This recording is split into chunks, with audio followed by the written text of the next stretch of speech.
What up? Sorry I took a couple minutes there to get set up, but if you're just joining me, thank you. It's cool. I was on vacation for a week and I'm back. And it isn't natural for me to not be fully immersed in what I do all the time. It's not easy for me to be on vacation, even when it is fun. But it is really important to clear your mind and get new perspectives on things. And so we did that, and we're back. And while gone, they announced that Daniel Cormier will be fighting Stipe Miocic. There are questions popping up. I appreciate all the love, but I'm going to try to stay on message for the first 15 minutes here. Maybe 15, 20. We'll hang out, get the initial thoughts on Daniel Cormier versus Stipe Miocic. Okay, so I left town on Sunday. Saturday night I was at TSN and I was covering Stipe versus Francis Ngannou and Daniel Cormier versus Oezdemir. Okay, this will give us a chance to go back, see what we learned from those, but also see what, if anything, is applicable to this fight itself. Okay.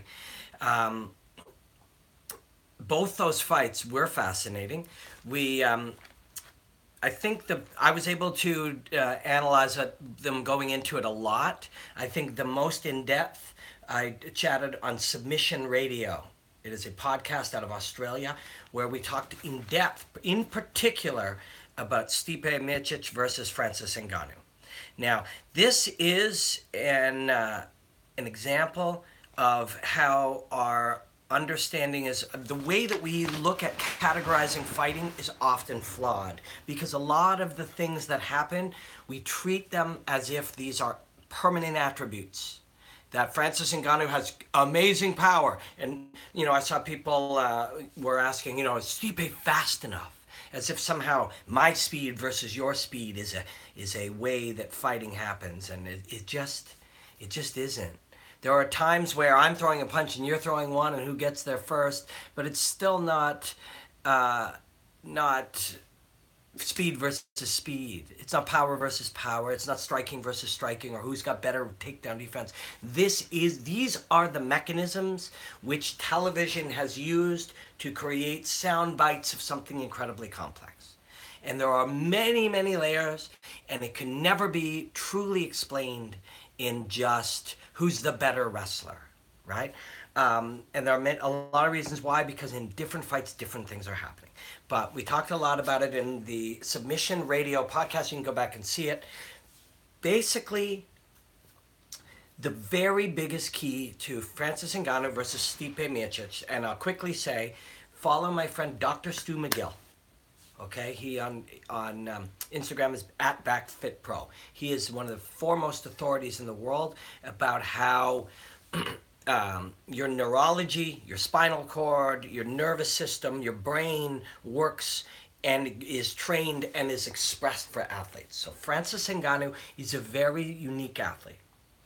Very different than Stipe or Cormier for that matter. And it is really important to be able to see that. We cannot say who's got more power, Stipe or Francis, because they're massively different. So this is where we'll start this conversation. I'm sorry it took me 5 minutes to get here. This is just how I am. When we look at a sprinter, if we try to compare the greatest sprinter in the world with the greatest long distance runner, who's faster? Who's faster, the greatest sprinter or the greatest long distance runner? Well, here's our problem. At what? At what? Get that sprinter to sprint against the distance runner, he'll murder him. Get him to attempt to run the long distance race, he will not do well. And most importantly, if we attempt to make that sprinter better at distance, we will make him a worse sprinter. Okay, and that's where the rub happens in the creation of the super athlete. Okay, and when I say creation, these are human beings that are born how they're born, they're trained how they're trained. So I got a lot of information from Dr. Stu in a conversation a couple weeks ago going into this, and I'm talking to him again tonight, because tomorrow, depending on when you watch this, on my Water series, so Water, the study of martial arts, we're going to go in depth into what it is, skill development, learning to punch and kick, versus attribute development, learning to jump higher or be stronger, and how those things work with each other. Because water is the study of martial arts. Martial arts is this punch or this kick or thinking or how I respond, but how athletics and athleticism and your body and your genetics and your nervous system, how all of that works within that, that's all part of it, okay? A slow guy or a weaker person or somebody without endurance, how are they at martial arts? Well, it changes throughout how they use it and how, there's a million things. They're all irreversibly connected. We often say, who's the better athlete? Who's the better fighter? Who's the better kicker? It's all connected. And so I'm going to go deep dive with Dr. Stu tonight. You honestly can't pick this fight. I'm trying not to look at the questions for now. We'll come back to them later. So if you are asking questions, please save them and then we'll discuss them again later. I'm going to talk to Dr. Stu at length about this, right?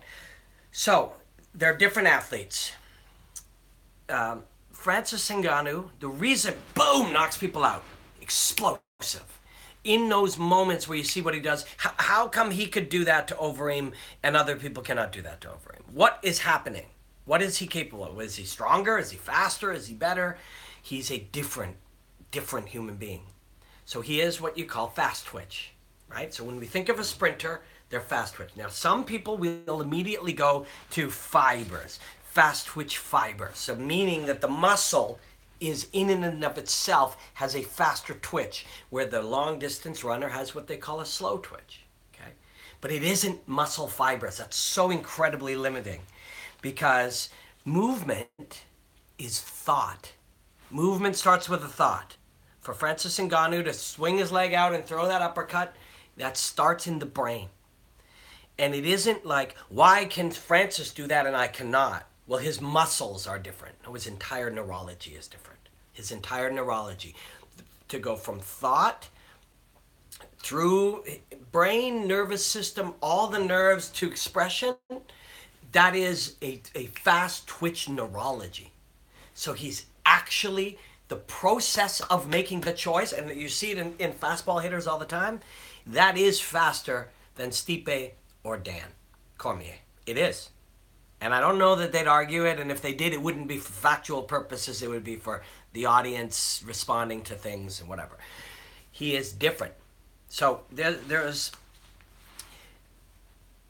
his neurology is a fast twitch neurology, and Daniel Cormier and Stipe have a slower twitch neurology. The ideal for many people, John Chainberg, good friend, I was briefly chatting with him. I'll see him in Montreal in a couple of weeks. Trained George, Rory McDonald, many others. I've trained with him a fair bit, and I enjoy it greatly. And Dr. Stu, they tend to find a lot of the champions. Am I calling DC stupid? They tend to find a lot of the champions are what you would call a middle distance runner. So they can burn it for 800 or 1600 or 3000 meters. Nick and Nate Diaz, long distance runners. Francis Ngannou, and to a degree, Tyron Woodley and Chad Mendez, fast twitch guys, short distance runners, sprinters. Now, and here's a big part of the key. To some degree, that is a genetic neurology. And Conor McGregor, much more, he's more into the middle, but he also has that fast twitch early on. You notice he's a different fighter later on in the fight. His game, because somebody asked about McGregor, Conor McGregor's challenge is to be able to function well in those middle distances. And it's the challenge of most of these guys. It'll be Francis's challenge. Now, so the neurology of Francis Ngannou is fast twitch. When the hypothesis of the team, the trainers, the coaching, the strategy, when the hypothesis matches the neurology, now we're on to something. So hypothesis means your theory as his trainer.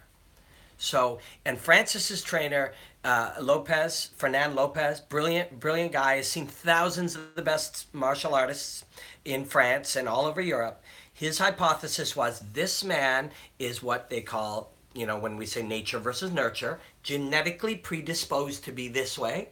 That's his hypothesis. So he will train him according to that hypothesis. And when the hypothesis matches the neurology, that's when you fucking get something like this. Here's the problem. To train Francis Ngannou to be able to smash guys and take them out in 3 minutes, you have to train them, avoid the grind. Okay? You don't grind them. You don't make them grind. You don't make them carry heavy shit up staircases. You don't make them flip tires for 7.5 minutes. You train them to explode, which is why, if you go back and look, when I talked to Fernand Lopez, he trains Francis different. The rules that might apply to training Michael Chandler, a great middle distance athlete, one of my favorites, he's got a good balance of all of these attributes, is different than how you train Francis. You don't get Francis doing long road work, because when you do that to improve his grind and improve his, what you'll call endurance, or his late stage expression, his ability to express himself late in the fight, to improve that, you will sacrifice some of that early explosiveness. Okay? You will. And I've got a ton of notes here, but what you're looking for is to hit with the greats. Again, well, it's Chandler, George St. Pierre, there's millions of them. You're looking to hit the sweet spot between training explosiveness and winning the 4th and 5th rounds, right? So slow twitch cannot really be trained. To train slow twitch into fast is to sacrifice it. So to become a better sprinter, you will become less able to be operating hot in rounds 4 and 5. And to become an explosive killer, that all it takes is one shot, no matter how off balance you are in the first half of round 1, to train that, to make that the focus of Francis Ngannou, is to be explosive and destructive, that even well off balance he knocks you out because he's got such true explosiveness, is to sacrifice rounds 4 and 5. You cannot do both. You cannot do both. And if you go back and listen to my conversation a week out or 3 days out with the boys down at Submission Radio in Australia, this is what we're discussing. So you're going to live by it and you're going to die by it. And this is not new.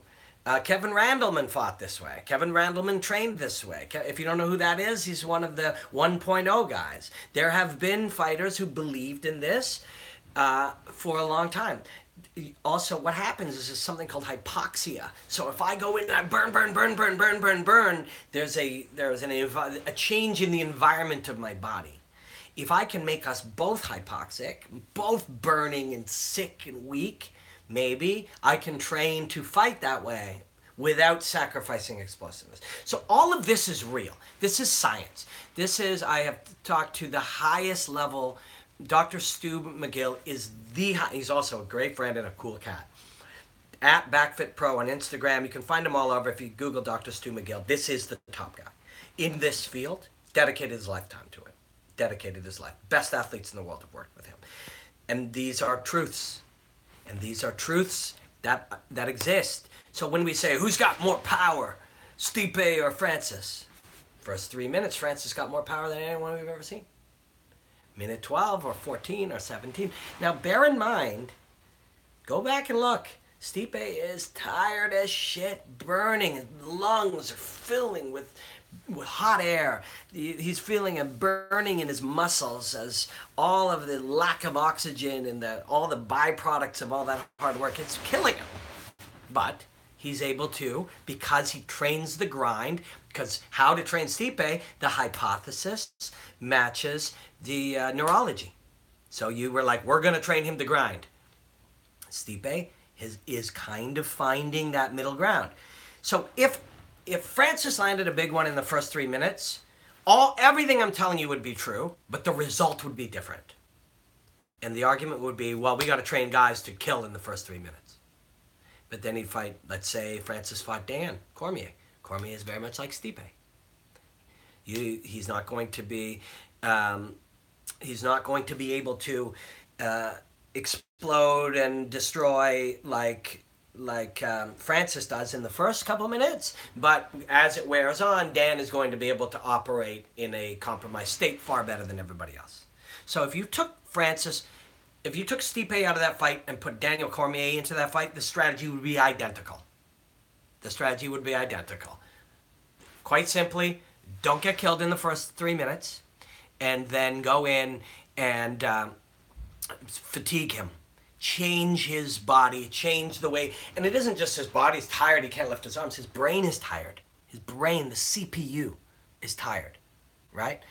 And Stipe did get tired, really tired. Go watch it, man. Watch it. Exhausted. Just not as tired as Francis. Took a lot of fucking work. Took a lot of work, but it was worth it. That was a fight that was about grinding, and Stipe has trained the grind because his hypothesis matches his neurology. The hypothesis of their team was, let's teach him to grind and it will improve him. We will sacrifice a little bit of the natural explosive power that we would train sprinting and so forth to develop, but we'll be able to win rounds 3, 4, and 5 in scenarios like this. It'll burn, it'll hurt, we'll be exhausted, but nowhere near as exhausted as the other guy. If anybody thinks Stipe just rode that one out, that was the hardest night of his fucking life. It's another reason to admire him. It's hard as shit to be that tired and still be working. Go look, and that guy was having a tough time, and he grinded it out because he's trained to do that. And if Daniel Cormier was fighting Francis Ngannou, the approach would be identical, right? Now, we can talk about wrestling. We can talk about ability to stand back up, to defend and stop when somebody's attempting to grapple you and pull you to the ground. Those are all real. The better you get at that, the less fatiguing it will, the less cost it will have. It's opportunity cost, it's called. To do it, you give up something. That's what opportunity cost is. And so for every time Francis would try to stop Stipe, he would spend some of his ability to fight later, every time. Every time he would fight to get back up, Stipe would do hard work, and Stipe was exhausted. Not like Francis, but exhausted. Hard work, hard work. And Dan would be too in that situation, because this guy just keeps going. And the fight becomes easier. Okay, so that's what we saw. And we saw it with Oezdemir too. The other thing with Oezdemir is I had a lot of people, because again, the nature of how the message is being sent, whether it's at a Fox desk or on the internet or like during a broadcast or whatever, Oezdemir's got crazy power, one punch knockout power, precision. He's just a fucking fighter, a really good fighter. And when really good fighters are super aggressive in the first few minutes, with a lot of pressure and commitment, sometimes they get 2 or 3 knockouts in a row. That's what happened. It wasn't, but we feel this need to sell everything as if this is another magical, it's insane. Every fight is insane. Every fighter is brilliant. Every one of these fights, come on, Robin, when I see you in KSW, that one I will address.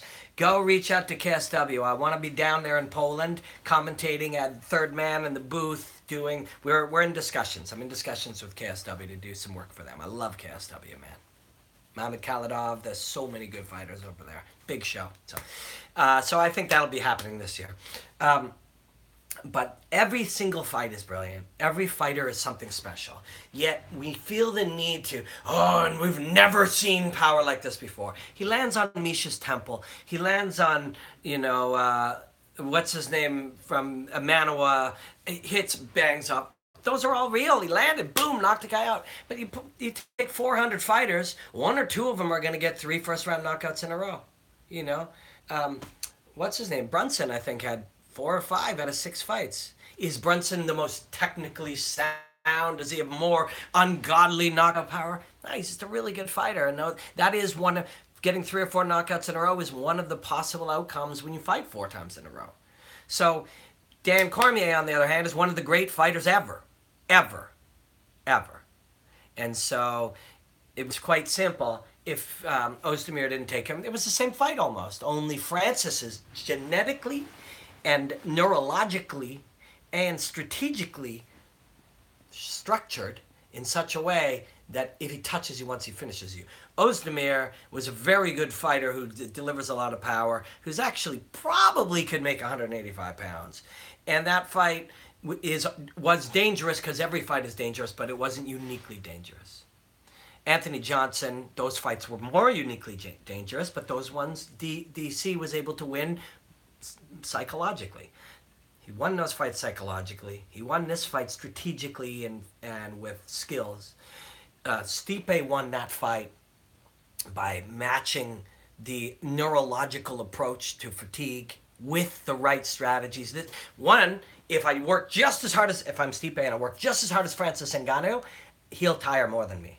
Two, if I make him do something that I'm better at than him, wrestle, try to get back up, try to get me off of him, he's even going to work harder. He's even going to burn even more, right?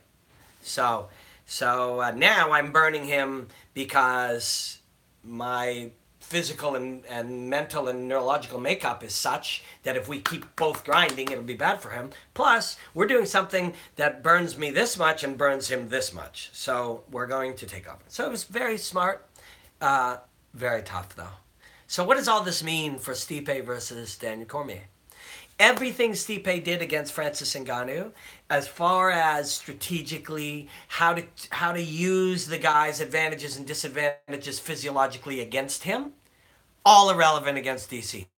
Because DC isn't that type of fighter. He's not that type of neurology. He's not a fast twitch guy. Him and Francis Ngannou have very little in common. DC and Francis Ngannou. Francis Ngannou is a ultra fast twitch, explosive athlete. DC's a grinder. Pretty much the opposite. He's been built for rounds 3, 4, and 5.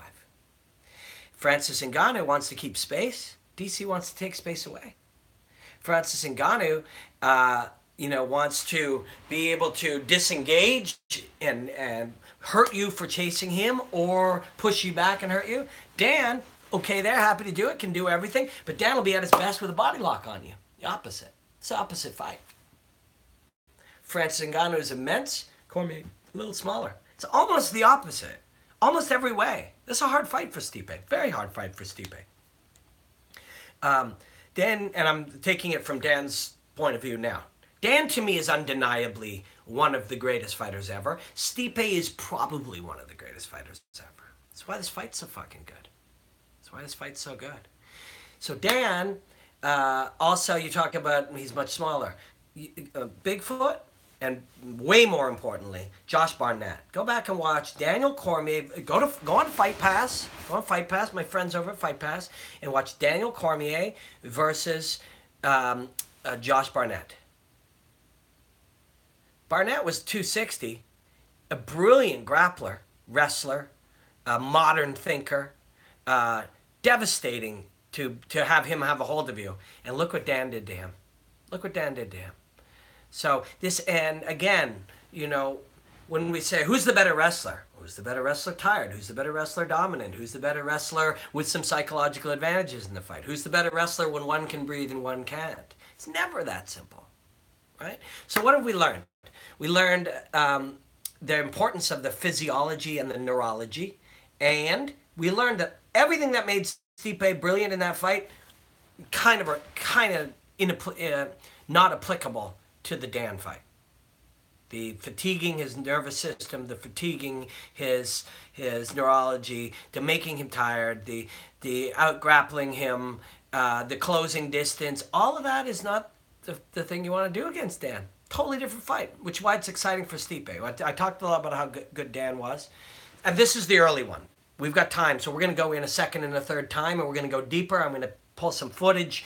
I'm going to talk to Dr. Stu. Please remember, depending on when you're watching this, look for my newest episode of Water, because I will go in depth into how we combine the athletic attributes with the skill development of these fighters. Because this is all, when we look at Francis versus Stipe, if we don't understand this, we're watching a fight not in truth. And when we're sitting there going, well, how come maybe he needs better cardio? He's got to work on his wrestling. Those things are true, but such small parts of it. Such small parts.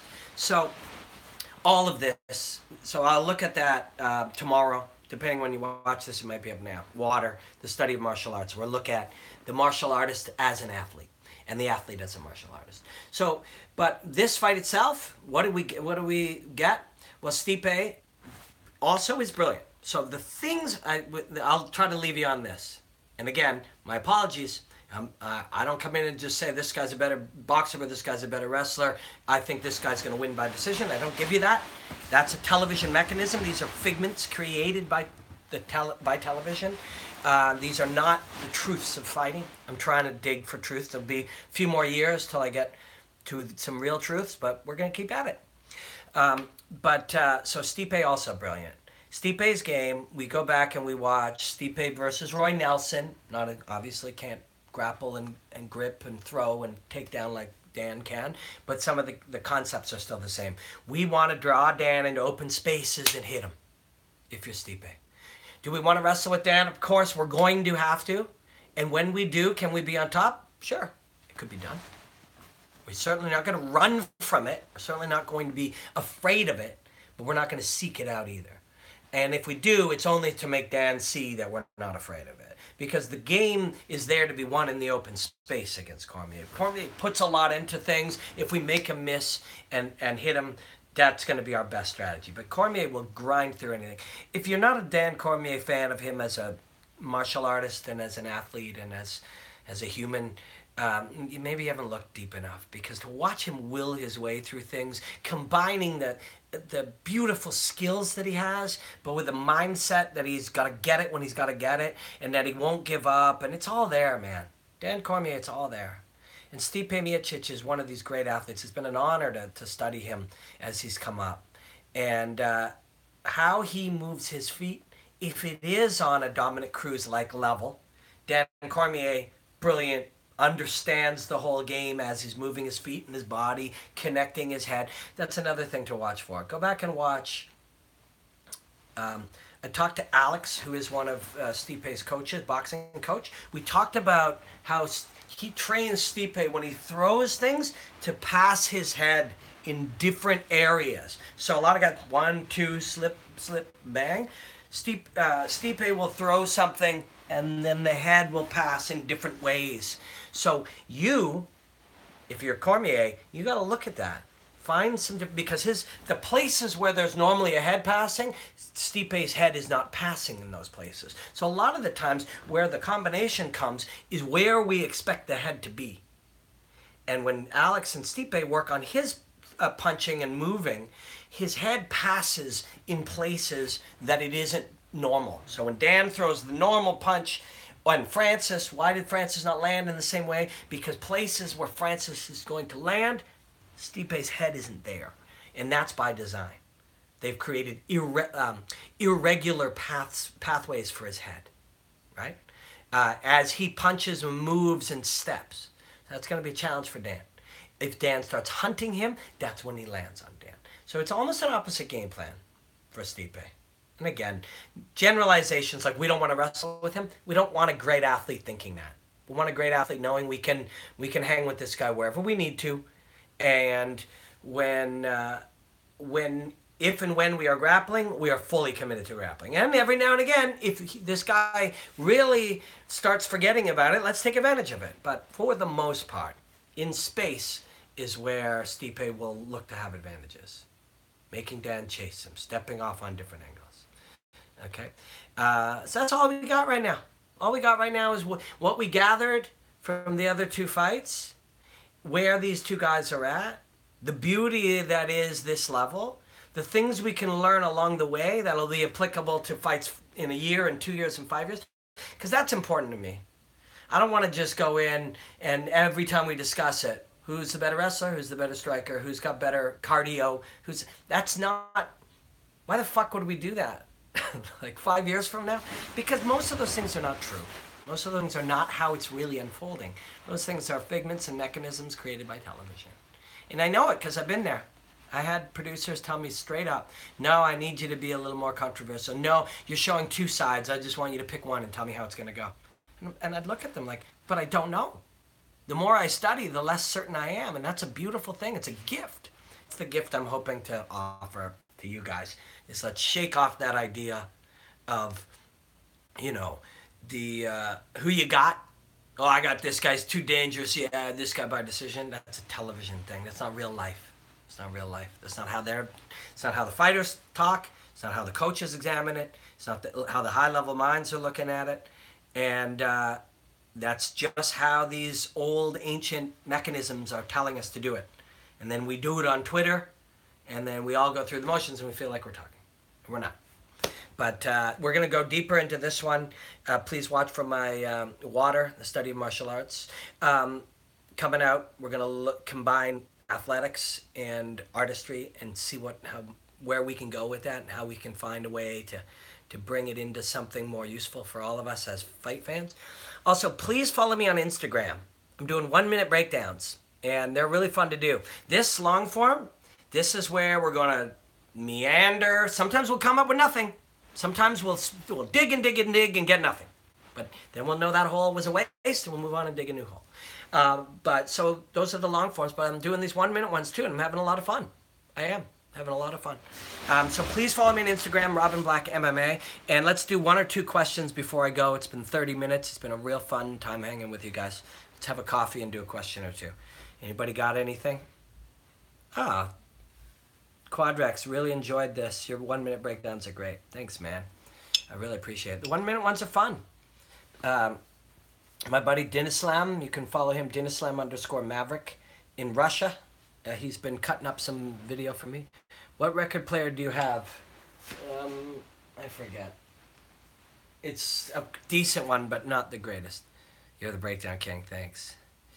Thomas, do you think their wrestling cancels each other out? Hey, Quadrex. Stipe the bigger man. Wrestling, no, Dan is the better wrestler than anybody he faces, unless Stipe can fatigue him, which is possible. It is possible. I'm a better wrestler than you, but if I run up and down a hill, and not all of you, I'm just pointing at one of you. If I run up and down a hill 35 times until I'm exhausted, I'm not a better wrestler than you. Hey, thanks. My haircut is a little better this time. Slot hippies. Were you surprised by the fight? I was not surprised by either of those. Watch your podcast with Eddie Bravo. I love Eddie, man. How much bigger will Stipe be? Dan will probably come in, my guess, 235.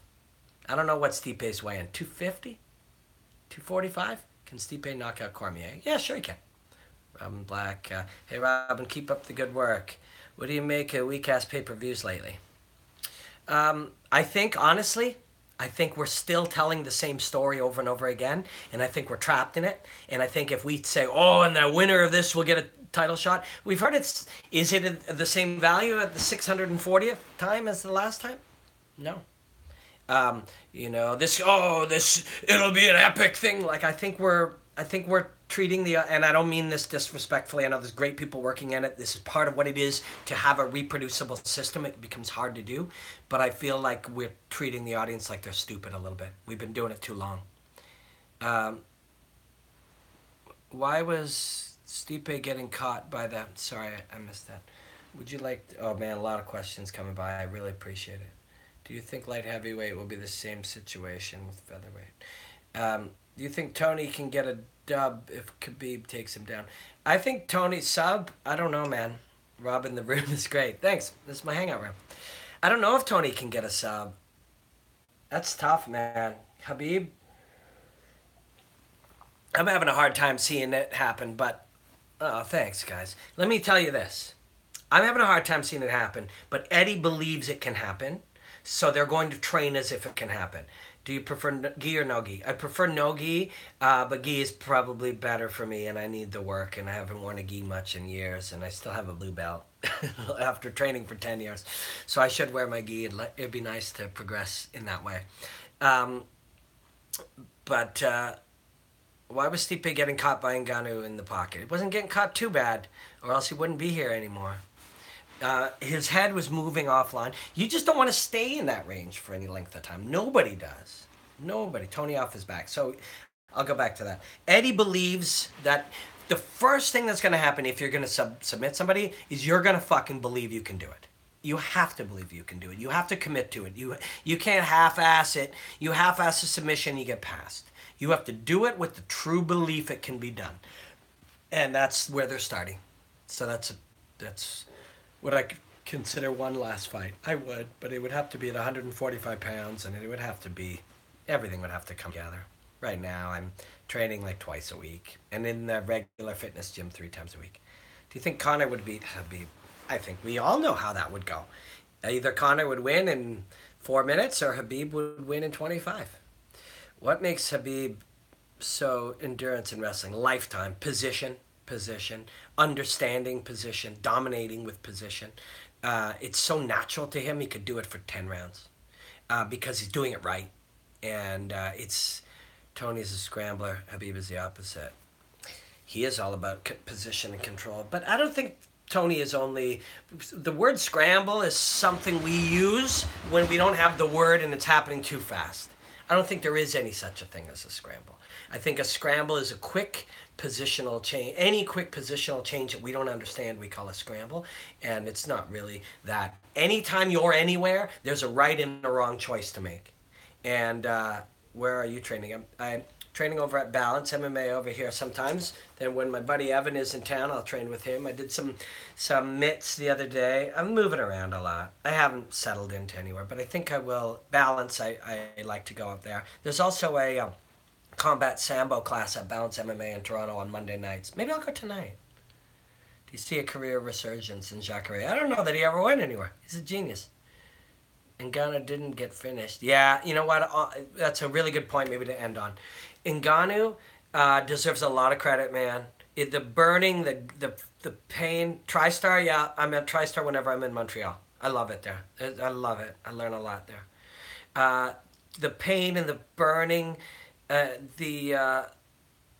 just the fatigue, the psychological fatigue. For Ngannou not to get tapped or finished, that was impressive. Very impressive. Faraz is a great coach. I'm going to see him in a couple of weeks. I'll be in Montreal in a few weeks. Anyways, guys, thank you so much. Really appreciate it. It's a real pleasure for me. I'm going to be back Tuesday the 30th. We'll have a new water, the study of martial arts. That's going to be cool. I'm excited to do that. And all week long, we'll put out a couple of things. But please follow me on Instagram, at Robin Black MMA. You read Flow and Deep Work. Good, man. Those are good. Both good books. I'll come back with some recommendations this week, with some new book recommendations. The One Thing. Read The One Thing. The One Thing. Okay, guys, gotta go. Black out.